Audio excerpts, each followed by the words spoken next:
حضرت حسن بن علی رضی اللہ عنہ کی خلافت اور صلح۔ حضرت علی رضی اللہ عنہ کی شہادت کے بعد حضرت حسن بن علی رضی اللہ عنہ کوفہ میں اسلام کے 5ویں خلیفہ بنے۔ وہ نبی محمد صلی اللہ علیہ وسلم کے نواسے تھے۔ وہ حضرت علی رضی اللہ عنہ اور حضرت فاطمہ رضی اللہ عنہ کے بیٹے تھے۔ ان کی خلافت مختصر تھی، لیکن انہوں نے امن کے لیے ایک بڑی قربانی دی۔ یہ کہانی ہمیں سکھاتی ہے کہ مسلمانوں کو اتحاد کے لیے قربانی دینی پڑتی ہے۔ حضرت علی رضی اللہ عنہ کی شہادت کے بعد اہل کوفہ نے حضرت حسن رضی اللہ عنہ کو خلیفہ بنایا۔ حضرت حسن رضی اللہ عنہ نے مسجد میں کھڑے ہو کر کہا کہ میں قرآن و سنت کے مطابق مسلمانوں کی رہنمائی کروں گا۔ وہ بہت عاجز، عقل مند اور مہربان تھے۔ رسول اللہ صلی اللہ علیہ وسلم ان سے اور ان کے بھائی حضرت حسین رضی اللہ عنہ سے بہت محبت کرتے تھے اور فرمایا کرتے تھے کہ حسن اور حسین جنت کے جوانوں کے سردار ہیں۔ لیکن حضرت حسن رضی اللہ عنہ کی خلافت کے آغاز میں ایک مسئلہ تھا۔ حضرت معاویہ رضی اللہ عنہ جو شام کے گورنر تھے، حضرت حسن رضی اللہ عنہ کی خلافت قبول نہیں کرنا چاہتے تھے۔ حضرت معاویہ رضی اللہ عنہ نے کہا کہ میں مسلمانوں کا سردار بنوں گا۔ انہوں نے شام میں ایک بڑی فوج تیار کی۔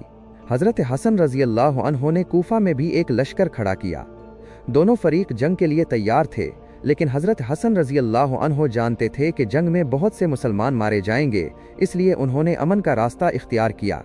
حضرت حسن رضی اللہ عنہ نے حضرت معاویہ رضی اللہ عنہ سے صلح کر لی۔ حضرت حسن رضی اللہ عنہ نے فرمایا کہ اگر تم قرآن و سنت پر عمل کرو گے تو میں خلافت چھوڑ دوں گا۔ معاہدے کی شرط یہ تھی کہ حضرت معاویہ رضی اللہ عنہ خلیفہ بن جائیں گے، لیکن وہ کسی کو اپنا اگلا خلیفہ مقرر نہیں کریں گے، اور ان کے بعد خلافت حضرت حسن رضی اللہ عنہ کو واپس ملے گی یا مسلمانوں کے مشورے سے طے ہوگی۔ حضرت حسن رضی اللہ عنہ اور ان کا خاندان محفوظ رہے گا۔ حضرت معاویہ رضی اللہ عنہ نے یہ شرط قبول کر لی۔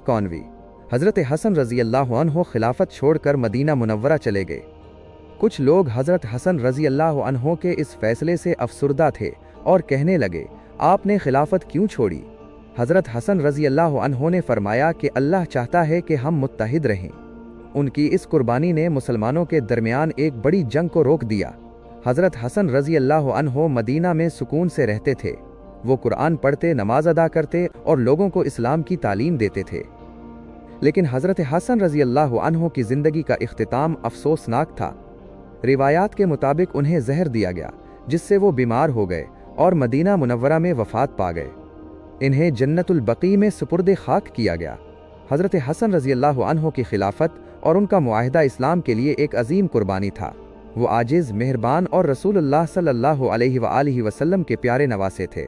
یہ کہانی ہمیں سکھاتی ہے کہ امن اور اتحاد سب سے اہم ہے۔